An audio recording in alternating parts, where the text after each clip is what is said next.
Sometimes parents start to panic when they reach the teen years, or they start to panic when they anticipate coming into the teen years.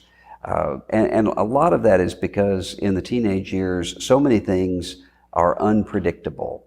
When a child is a toddler or a child is in elementary school, the child is typically in front of you all the time, more or less. You know what's going on in the child's life.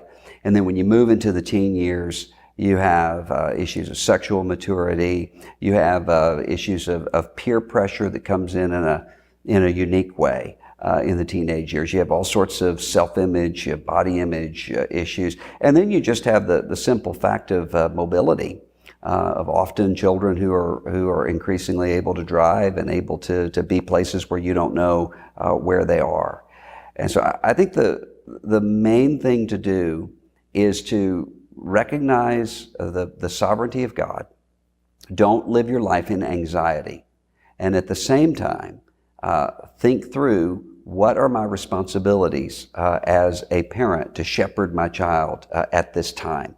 And so entrusting that child to God doesn't mean that I say, well, God is sovereign, so that means whatever my teenager does somehow fits within the plan of God, so I'm not going to worry about it. It means instead saying, I'm not going to be driven by anxiety. I'm instead going to pray for my child.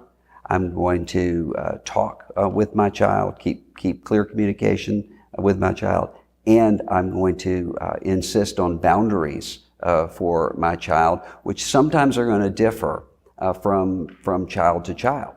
When I was a teenager, I did not have to have the sorts of boundaries that kept me from being out drinking and partying, because that wasn't my vulnerability. My vulnerability was being a performing, pharisaical sort of kid who wants to be good enough for God. And so I needed a different set of boundaries than another teenager might have. And so know your teenager well enough to know where are the vulnerable points and where are the weak points with him or her.